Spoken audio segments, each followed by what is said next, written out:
my journeys through life, I have interacted with people at various levels. Now, for people in leadership, positions of authority, sitting down and talking to them, some say that, well, that space at the top could be very lonely. For most of them, the belief is that those that rose with them somehow along the way abandoned them to their fate. But really, is it lonely at the top? Well, it's on this inquisitive note, I welcome you to another beautiful time on Executive Discourse, coming to you on the network service of the NTA. My name is Ololade Adeniji Adele. This week's episode of the program, of course, features a trailblazer, a woman that I have always wanted to meet and probably to spend some time with, to get to understand her and understand the person behind the person that we have always seen. I'm talking of an individual who was one-time First Lady of the Federal Republic of Nigeria, precisely between the year 1993 and 1998. It is my honor and pleasure to welcome on Executive Discourse, Dr. Mrs. Maryam Abacha. Indeed, it's an honor to be with you, ma'am. Thank you very much for allowing us into your presence. You're most welcome. Thank you.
You were the First Lady of the Federal Republic of Nigeria between the year 1993 and 1998. And I know that, yes, your late husband, of course, General Sani Abacha of blessed memory, was a military officer. But I keep wondering, looking at the two of you, I'm wondering, how did your paths actually cross in life? I mean, how did the two of you meet and, start your journey in life? Yeah. It was a long time ago. And we were all in school. That is as far back as 1959. I was in primary school and he was in secondary school. I went to Kaduna for some entertainment during the self-government. And well, that was it. But fortunately, my family knows his family and his family knows my family. But we don't know each other because maybe most of the time we're in school or something. But that was how we first met, and that was it. General Sani Abacha of blessed memory, of course, a military man, a devoted military man who rose to the highest levels, in the military profession. What was it like for you? What was your experience like being married to a military man, of course, who moved around a lot, having to go from one posting to the other? What was it like spending that part of your life with him? I think it's a pleasure, and it's actually exciting. It's like a game. You go from place to place, you meet people, different people. You find their different foods, you find their different cultures and so on. So I think it's like an adventure. Now, we know of the military profession. We know that, there were several coups, even the Civil War and all of that. You being the woman of the house, you being the one in charge of the home front, how were you able to manage the home front in the time of all this crisis, with him moving around, so much going on, the coups and all that? Yeah. I think maybe I was very young at that time to be too frightened. But nonetheless, we were frightened, especially during the war. You keep praying and you keep thinking that God should take care of them, God should end the war and so on. But at the same time, thank God, the war ended and all the officers came back home, and then we got reunited again with the children and so on. So I think this is still part of life. Still talking about, your movements with your late husband, of course, as a military man, moving from one formation to the other. How did you find the strength what was it that gave you that strength of purpose, to keep forging ahead and remain on that journey with him? I think it was all right. It was normal. My husband doesn't want to go anywhere to leave me behind, and we carried our small children along, and the ones that grew went to secondary school in other places and so on. So that was it. I think it's just normal life. I think it's just normal for me. It's just normal. You go from, actually it's exciting. Sometimes you get bored with one place and then you are eager to go to the next station. Yes. Because of the excitement and adventure? Yes, you meet different people, you make a lot of friends, and that is it. I think it's okay. It was okay. You had been, in different positions of authority. I mean, your late husband was the chief of army staff, chief of defense staff and all. But eventually, you took the helm of affairs. He took the helm of affairs as the number one man in Nigeria, and you became the the first lady of the Federal Republic of Nigeria, which was a different kettle of fish entirely, having to man and manage over 100 million people in Nigeria. What was the experience for you? I mean, understanding that this was really different. Well, there's a slight difference, but not much, Yeah, being a military man's wife, we are always active, we are always going places, we are always receiving visitors, and there are a lot of activities.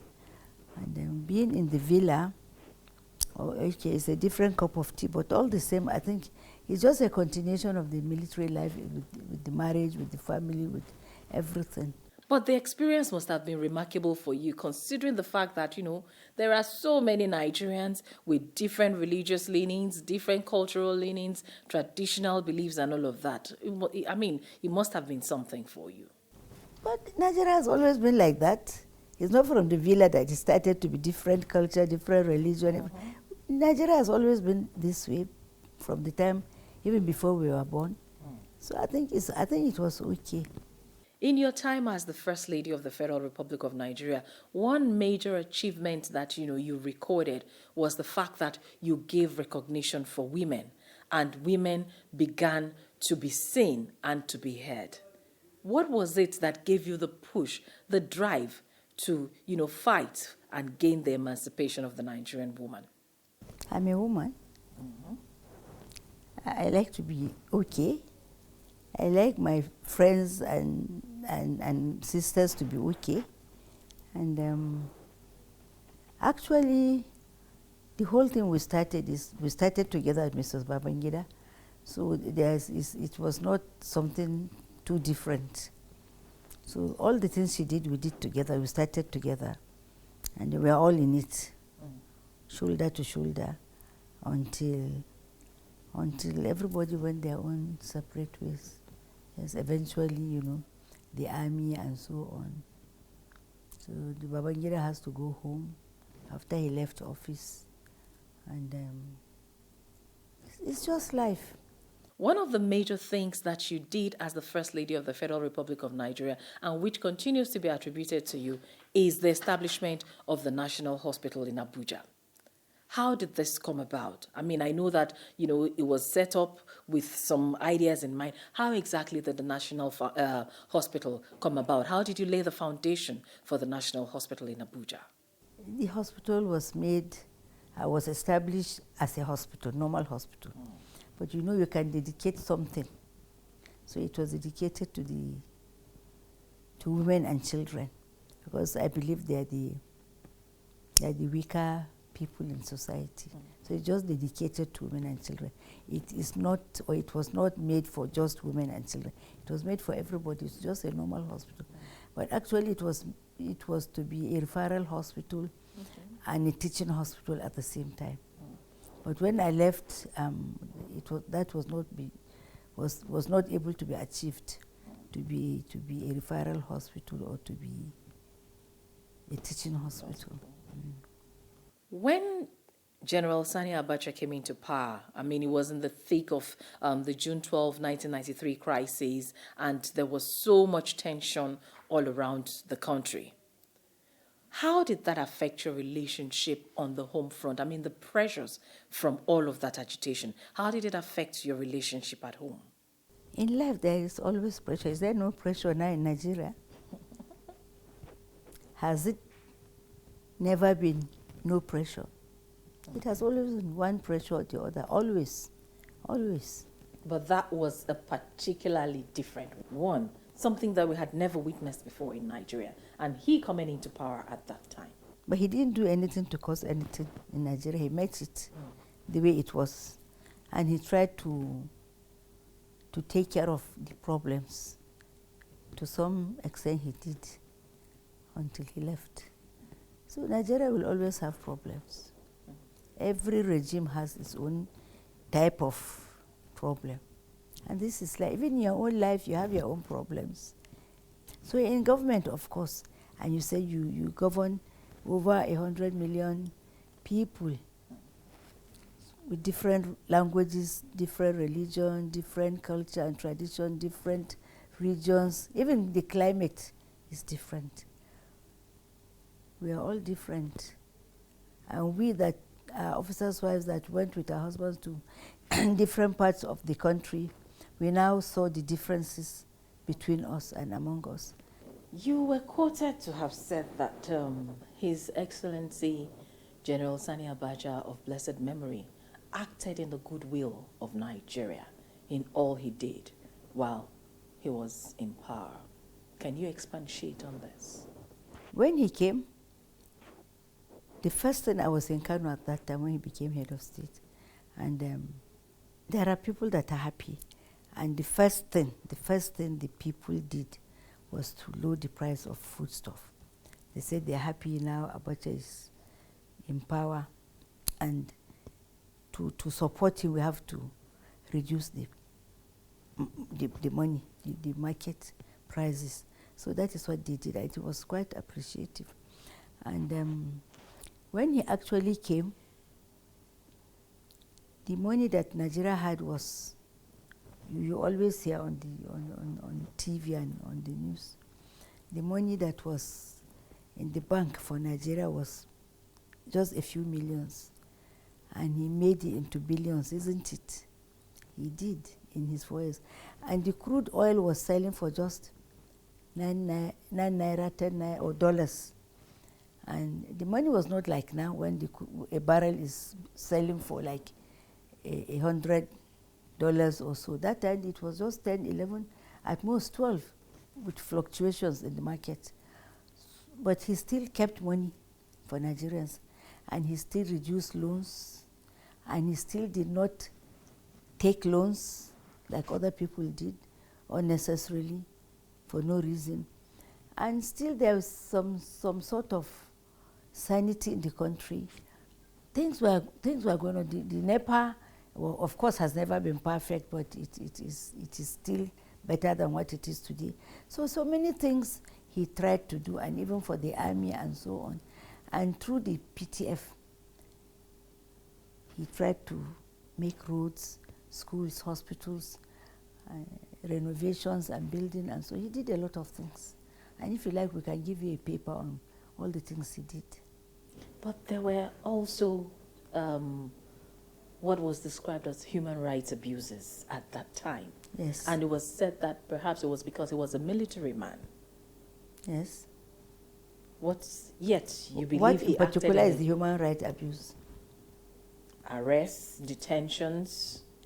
Has it never been there and is still not there in any government, in any part of the world? Government is government. They arrest, maybe by mistake, or they arrest people that make problems for the country. This is a continuous thing in every country in the whole world, and we are not an exception. You see, the only one that arrested people. What about the governments that shot people? I was in Victoria Island. The cocaine people were shot on the drum. My house is in Victoria Island, and I used to see from the veranda. They were tied to the stake. My husband has never done that. Never. So he didn't do any human rights abuse. He was a very, very humanitarian person. After his demise and you left power, definitely so many stories were coming to light, and I know that maybe as a human being, those early years must have been a bit challenging for you, especially knowing that you held your husband in such high esteem and maybe negative things were being said about him. How was it for you in those early years, for you and the children especially, after his demise? You know, as a person and as a human being, and as we came here, maybe you stole something and left. And I came out and said, hey, those NTA people, when they came, they took some few things from my cupboard. And they really did. How will you feel? You'll feel guilty. But if you did not, and I accuse you wrongly, that, oh, this madam with the high heels came and took something from my cupboard or from my handbag before I turned or something like that, and you know you didn't do it, how will you feel? I know I didn't do anything. And we all know what is being said is all propaganda, is just human. Some people may not like you, and they like to spoil you. Maybe they have not achieved what you have achieved. Maybe they are not like you. So there are so many things in life that some people may not like or may not accept. So they fight it. So which is very, very unfortunate. But it's all going now. People are now saying, Abacha is better here, Abacha is better there, everything. You are a news person. You know, on the telephones, on this, that, network and everything. People are now talking the good side of him. People are now tired of abusing him. And people are now finding out that, okay, that was propaganda, but it's all gone. Most of them are dead. Most of them are half dead. Even we, the wives, we are very old. We can hardly walk. And so this is life. Everything you take it in your stride. You don't fight. Fighting does not solve problems. I think it is how you go about it. And the children, how do they handle it? Especially also when stories came about and one of your children was accused in the murder of late Elijah Kudirat Abiola. How did you feel? How did the children But feel? I know he didn't do it. None but of he the was members, being persecuted for it. because they hated us. Because whoever it was, let him come here, I'll tell him in his face. Because they hated us. And they want to spoil our names. And they want to pull our names. They want the dogs to come and devour us and so on. But God did not allow that because God knows that we are innocent. Kudirat is even my good friend. I have so many photos with her. Abiola used to come to our house. He's a good friend to Babangida and my husband. So they're all in the same thing. It's just men that did, you know, all this tussle for power and so on and so on. But otherwise, there's no problem. I don't think there's any problem anywhere. And the way my husband was killed, that was the way Abiola was killed. For you, as a woman, and having been in the military, I mean, you were one-time president of Nigerian Army Officers' Wives Association. Yes. What were your achievements at that time? My achievements, first of all, was to unite the ladies. And you know, I'm a northerner and I'm a Muslim, and most of the women up there in Lagos in particular were southerners and they were Christians. And there's something like sort of mistrust or lack of respect or something like that. Okay. But I was able to be friends with them and I pulled them. And there's a time one of the ladies came and said, "How did you do it?" Well, it's God that did it, it's not me, but God intervened and everything went well. But eventually we all went well. First of all, we went to the Constitution, and so we rectified it and we put a lot of things that were not there. And I built a vocational school in Ojo Cantonment in Lagos. It's still there. That was the first of its kind in the Nigeria, I mean anywhere else, apart from one vocational school that I know of, but I have not even been there, in Lagos, that was built by some missionaries and our own women. I can't remember the area, but I remember we discussed about it at that time. We did vocational schools in different parts of Nigeria. We trained a lot of women at Firu and in the barracks in the vocational school. The vocational school has 5 arms. At that time there were no computers, we had only typewriters most of the time, so they studied there. Then there was tailoring, then there was cookery, then there was hairdressing, and of course the first class was adult education.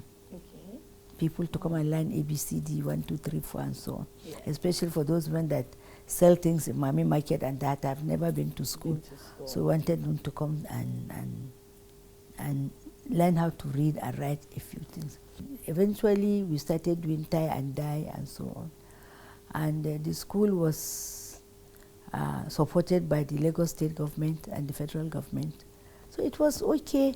And I was there for 5 years. I was the first president to be there for 5 years, yes, because in the army you don't stay in one place for 5 years. But by somehow, my husband was chief of army staff for 5 years, so I was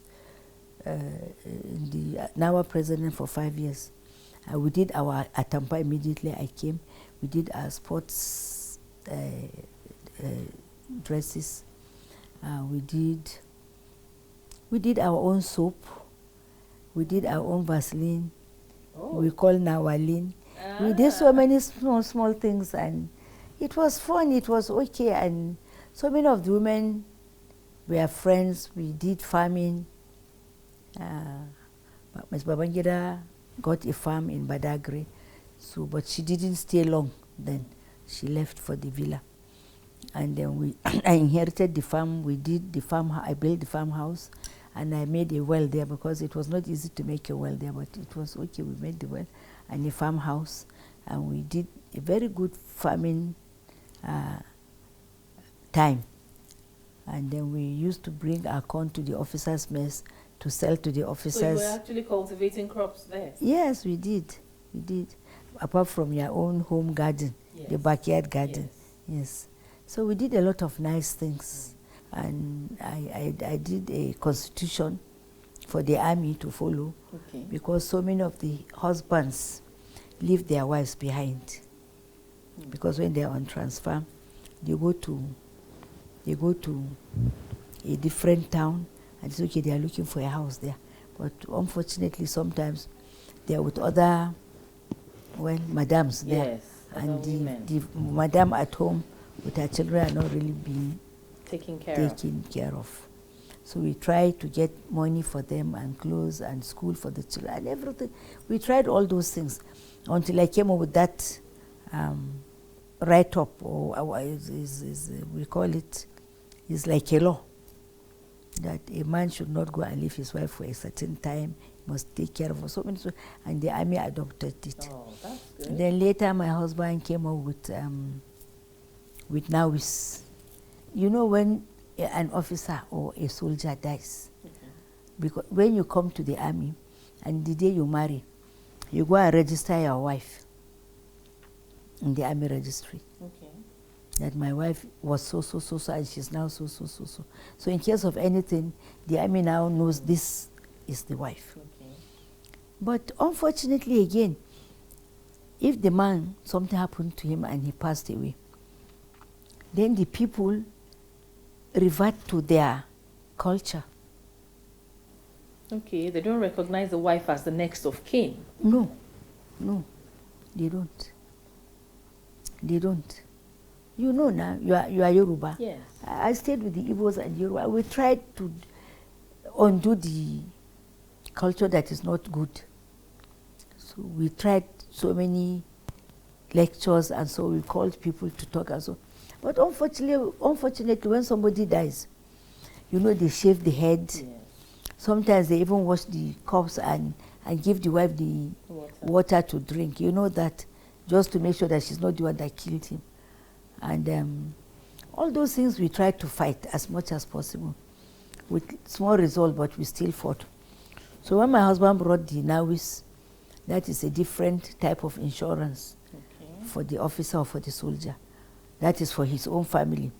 If the mother or the father or the brothers come and take from the normal salary or from the normal way of the way it is being done in the army, then this now will take care of the wife and her children, because they used to take money and keep until the day you leave the army. You can take it and go and utilize it for something, or until when somebody passes away, then they give the wife and the children.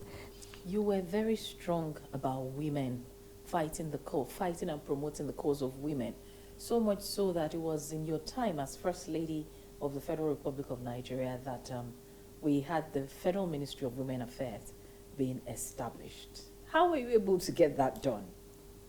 I'm a wife and I have a husband.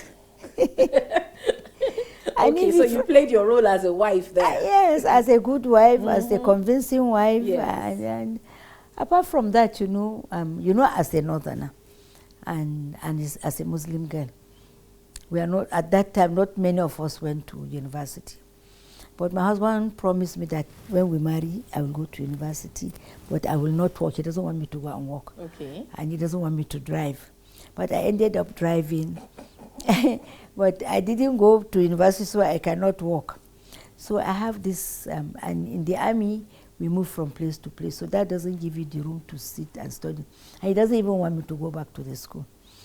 So I was not happy.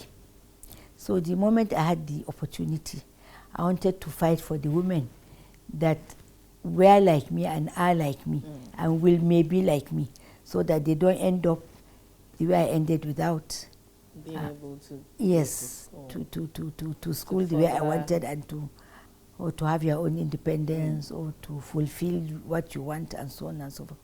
So by the time I got the Nawa we are doing for a very long time, of course, for stages. So the national president is the last stage, is the highest stage. So that is why I stood for the women. Most of them were like me also. And the Ministry for Women, you know, we started during the Better Life. Yes. We started with the Commission for Women. Yes. So when we were doing the Better Life, some ladies went to the West Coast and they came. And they told us, if Madam comes, we'll tell her.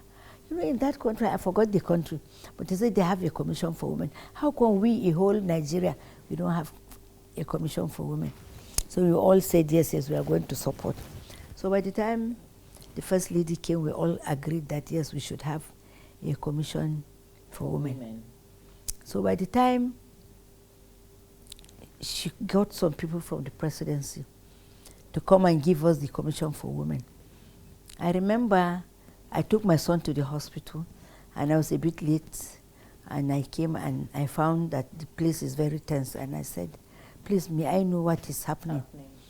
They say, no, we are asked to give commission for women, and we don't know why, on what platter that will give the commission for women. We say, okay.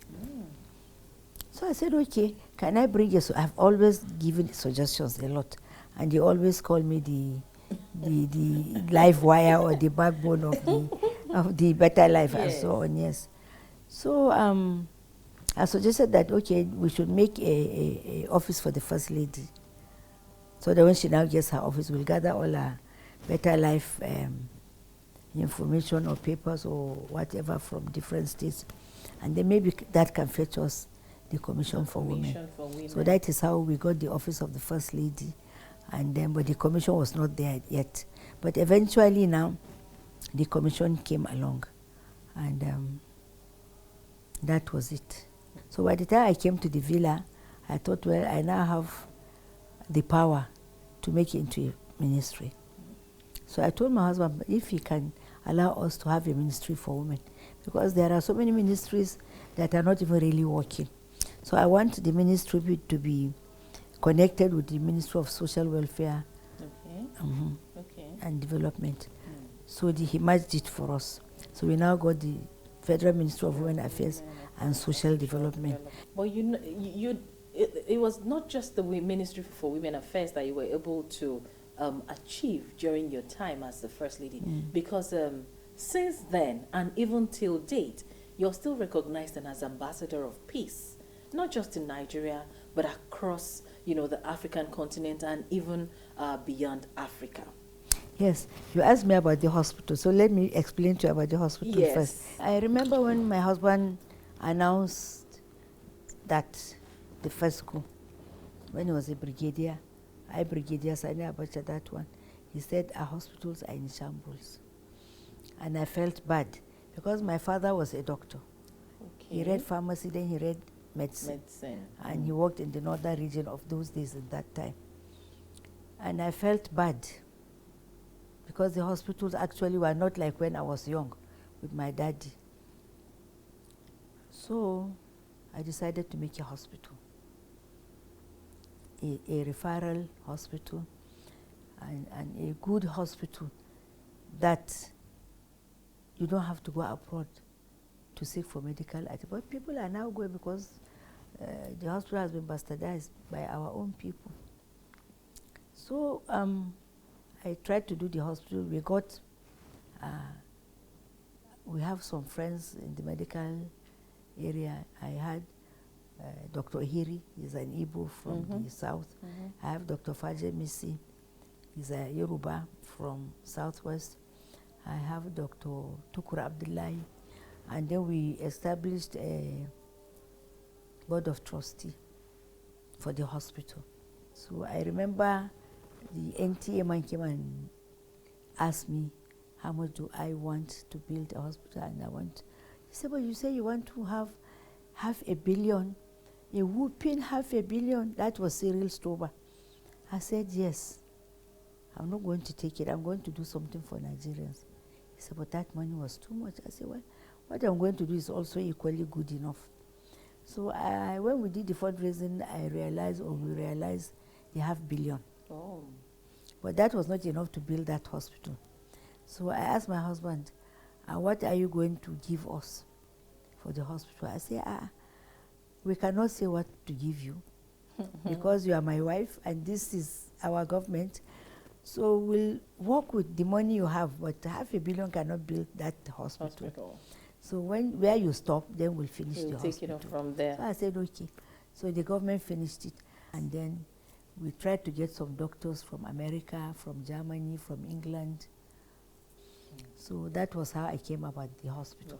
And other hospitals all over Nigeria. And a particular hospital in Sokoto, the Noma Hospital. Okay. The Noma Hospital was for some sickness that eats the flesh. So I think some German doctors came and met me in the villa that there was this sickness between Nigeria and Niger. Okay. And I think it's due to malnutrition or whatever, that if I can please make a hospital for these patients. So I said, okay. So together with the governor of Sokoto State at that time, we established that normal hospital. And they are still taking of this. It's still in existence today? It is, yes. Wow. Because I used to send people to go around and check. I'm now making a small program. I'm writing my own book. Memoir? Wow. Yes. I've written, but we are still going about it. And I'm making a documentary So I had to send people to go and photograph these areas and interview the people so that we can all put it in the documentary. Before we pass away. Let me do my small job. Exactly. Yes. Exactly. Yes. So I asked you about being the ambassador of peace. Yes, that's not just in Nigeria, yes. not just on the African continent, yes. but in other parts of the world too. Yeah, the peace. Well, there was this women conference in Beijing in '95 that we went to. Yes. So before then, there was this war between Rwanda and Burundi, and it was a very, very dirty war. Yes, very, very. So I thought to myself that since all the women are going to meet in Beijing, and especially all the first ladies are going to meet their representatives, so let me bring the opinion that we should come together and try to make peace in our own countries and among our own countries. And I said it in my speech. Then we now went to the African Women Parlor to discuss about Africa. So the women said, well, what you propose is very good and we want to do it. Please do it for us. But some ladies say, okay, they want to be the pioneer. They say, no. She said it and Nigeria can host it. So please let's allow them to do it the way she thinks it should be done. Yes, so that was how they chose me as the leader we named it Africa First Ladies Peace Mission. Yeah. So at the time I came back to Nigeria, I told my husband, of course, I used to talk on the phone when line allows. That China is not very, yes. very friendly. So by the time we came, I gathered our own governors' wives, ministers' wives, our own Nigerian women, and I told them about it, and everybody was happy. So then we had the Africa First Ladies Peace Mission Day. We called all the First Ladies in Africa to come to Abuja and let's discuss. So every country should write what they want for their own people so that we can all come together and accept each other's proposals and so on. So by the time we had the conference, so China sent us the peace torch. So I had to raise it that, okay, this is the peace torch. But the torch doesn't go off. So it's supposed to go around Nigeria, state by state, and then eventually go around West Africa and Africa, and eventually go back to China. And then that was how we had that conference. But the United Nations was there, all the agencies of the United Nations were there, OAU was there, ECOWAS was there, of course Nigeria is the host and so on. So it was such a very nice conference, everybody was there. And after that, the United Nations came and asked me that I should go and address the heads of state, because the next meeting, OAU meeting, at that time it was OAU, it was going to be in Harare in Zimbabwe. Yes. So I went to Harare in Zimbabwe and I addressed the heads of state in Zimbabwe on peace. On peace in Africa. In Africa. We don't want wars. War is not healthy and war is very expensive. Peace is very healthy and peace is very cheap. You don't spend money for peace. So we opted for peace. Yes. So that was how I addressed the OAU members in Harare at that time. 97. So we came back. And that was it. Then it was decided that the peace mission should go from country to country to country. So it's been going around Africa since. The program is still Executive Discourse, coming to you on the network service of the NTA, and my guest remains the former First Lady of the Federal Republic of Nigeria, Dr. Mrs. Maryam Abacha. When you were talking earlier, you mentioned the fact that when your late husband, General Abacha, announced the coup, he talked about the deplorable conditions of our hospitals. Yes. And now that brings me to that particular issue of coup d'etat in Nigeria. For some people will say that your husband was a very charismatic officer because he somehow, either directly or indirectly, was a part of all the coups that took place in Nigeria. either by omission. That is what they said. Either by omission or Yes. commission. Mm-hmm. For somebody who was who was taking the back seat, taking care of the home front, and all of these things happening, coup d'etat and all of that, what did it do to you as a wife, as a mother? Were you at any time scared, even for his life, or for your life, or the children? Yeah. What did those experiences of coup d'etat do for you? The very first one, I was very scared. And I've never thought my husband will ever take part in these sort of things. He was nice, he was quiet, he was peaceful, he was... Well, you can never judge somebody 100%. But by the time I heard his voice on the radio, I was very, very, very, very, very scared. More scared than when there was the Civil War. I was scared during the Civil War, of course, very, very scared. Because you don't know when they will say, okay, your husband has been injured or has died or something. And then you are always praying, but this particular one is too direct. Because if it fails, I mean, that is it. And I was very scared and I was very worried.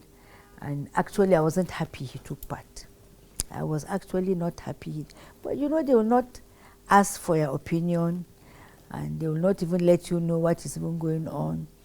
And at first, when my husband was not most of the time at home and so on, I went and told the lady that is with me, I said, I think my husband is going to marry another wife. That was what you were thinking? Yes. I thought my husband was going to marry, because my in-laws, you know how Nigerians are, and especially we in the north, an able man has to marry more than one wife. But he is not that type. He even asks people not to marry another woman. More than one. Yes, more than one, that they should be patient with their wives. But some of them marry from the back. Most of them married when he passed. I'm surprised. Immediately he passed, they married. Now, it's okay. That is everybody's life. Yes. But the first instance that they did that coup, that was when I asked Ms. Babangida, and that was when they put Buhari. Mrs. Buhari was the first lady. Ms. Babangida was the wife of the chief of army, president of Nawa. Yes. And then Mrs. Magoro. Magoro was just a friend. We are quite friendly in the army and so on, as wives. So I asked for their opinion so that we can come together and write some few things, because so many people used to come to my house. That time my husband was the brigade commander in Ikeja. So they used to come to my house to tell me about warehouses where there is rice, where there are cars, or so many things like that, where they keep oil. And so I thought I should be taking notes and we'll be telling our husband. So all of us should take notes. So let's make a small committee of wives so that we can assist our husbands. And I thought our husbands were trained for army. But what we the wives can do is we should support them with small information to assist them to run the government and so on. Although they were educated, they go on courses abroad and they go on courses here at home. But at the same time, they are not trained for a profession like university. But later on, people like my husband, they went to NIPS. But that one teaches you something about government and so on and about the country. But I think with experience also, they now know what is happening, because for you to become from 1 PIP to 2 PIP to brigadier, you must have gone through a long line. And then you would have learned a lot of things about the government, about life and so on. Now, that first experience, you were scared. I was very scared. For the first coup. Yes. So subsequently, you became used to it or what?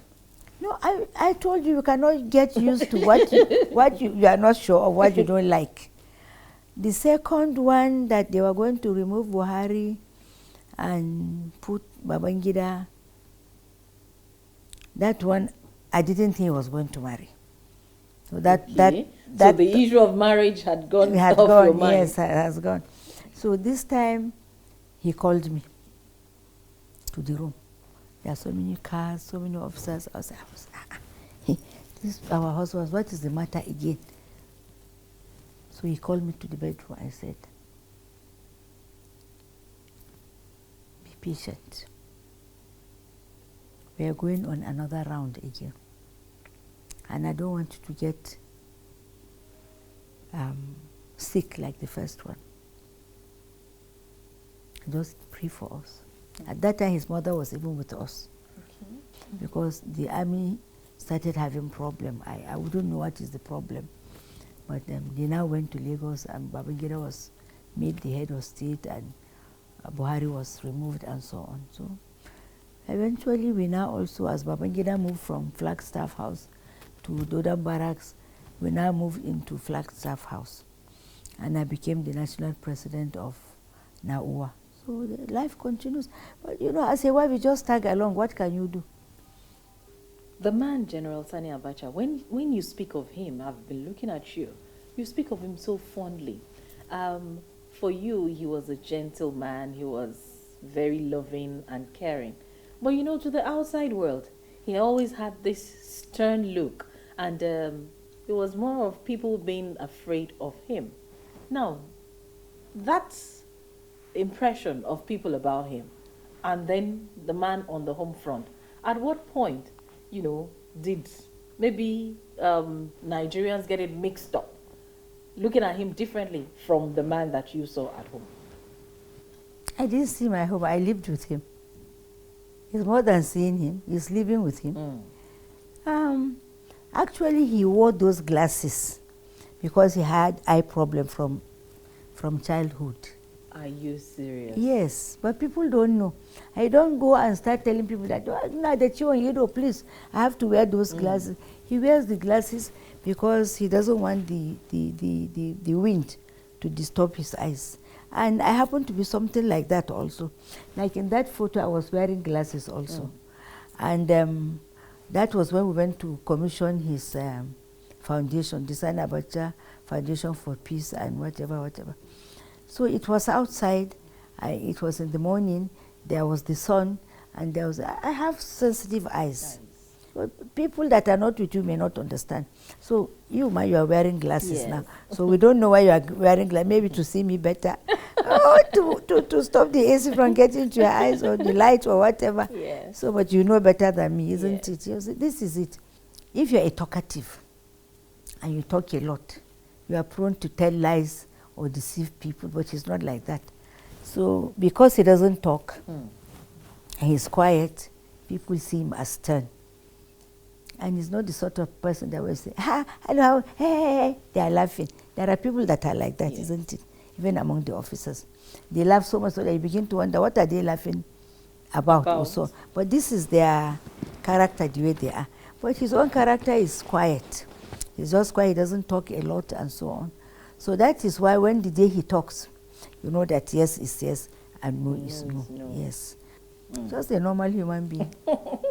Well, you are the one saying so, but a lot of Nigerians didn't see that way. Well, he has a lot of especially friends. the fact that, you know, he wasn't the talkative type. So people would look at him. But he has always been like that. Okay, this man that doesn't talk. Well, but he didn't kill anybody anyway. We thank God for that. For you, what experiences would you say has shaped your life? Not just as a military officer's wife, but also maybe as the First Lady of the Federal Republic of Nigeria, as a wife and as a mother.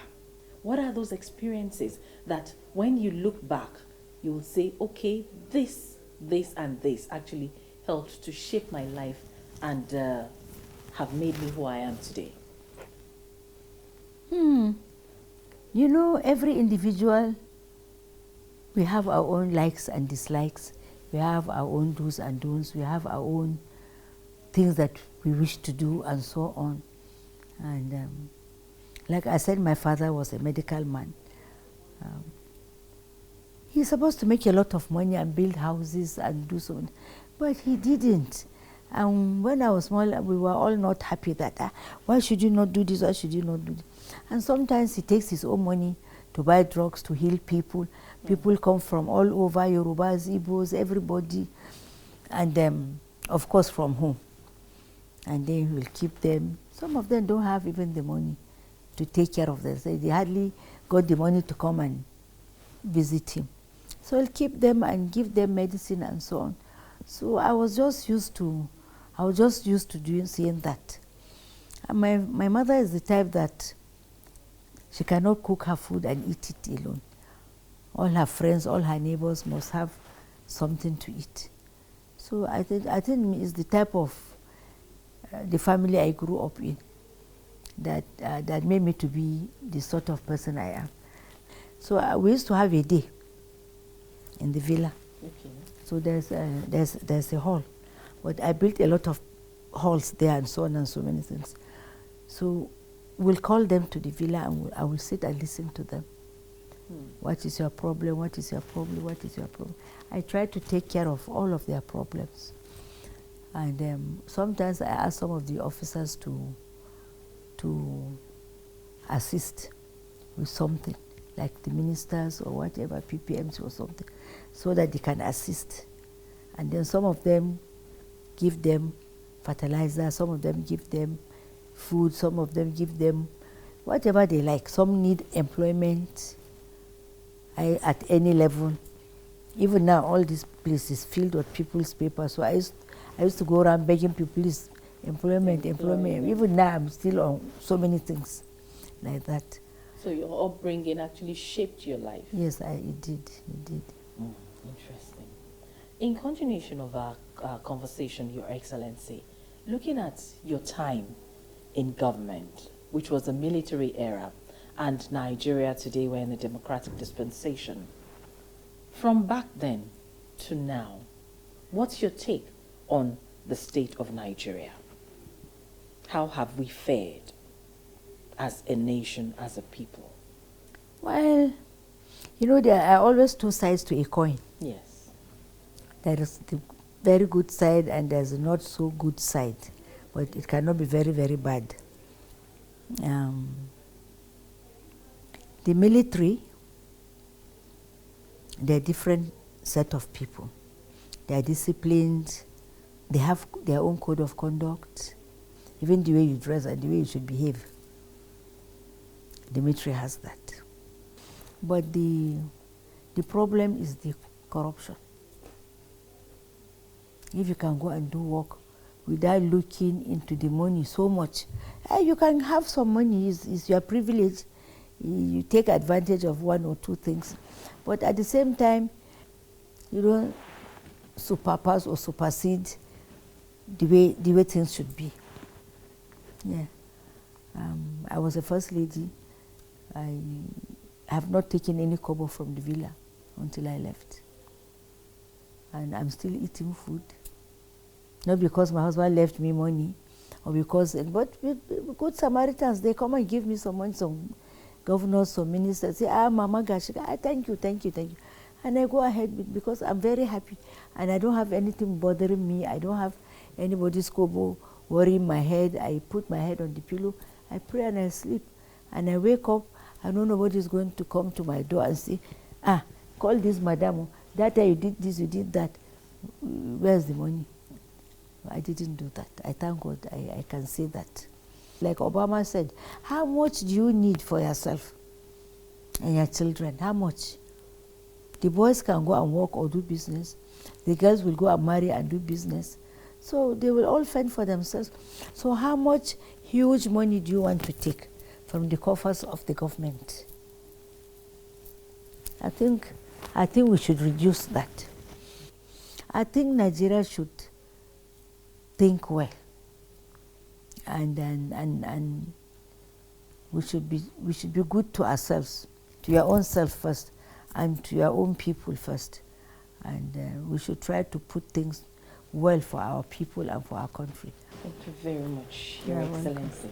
Yeah. I mean, this has been an eye-opener for me, spending this time with you and getting to understand your kind of person as a woman, as a mother, and a former First Lady of the Federal Republic of Nigeria. It's indeed been an honor and a pleasure. Thank you. Thank you very much. You're welcome. Well, honesty is the key to most of our problems in Nigeria. That is what I have been able to understand from my conversation with my guest on Executive Discourse today. Of course, my guest has been the former First Lady of the Federal Republic of Nigeria, Dr. Mrs. Maryam Abacha. And she has shed so much light on her life as a First Lady, her life in the villa, her life being married to a military officer and a man who perhaps was really most misunderstood out there. Let's do this again, same time next week. As I would always say, you never can tell who my trailblazer will be. This has been my trailblazer for the week, but let's do this again, same time next week on the network service of the NTA. I am Ololade Adeniji Adele. Keep your faith strong in Nigeria and do what is right. Bye for now.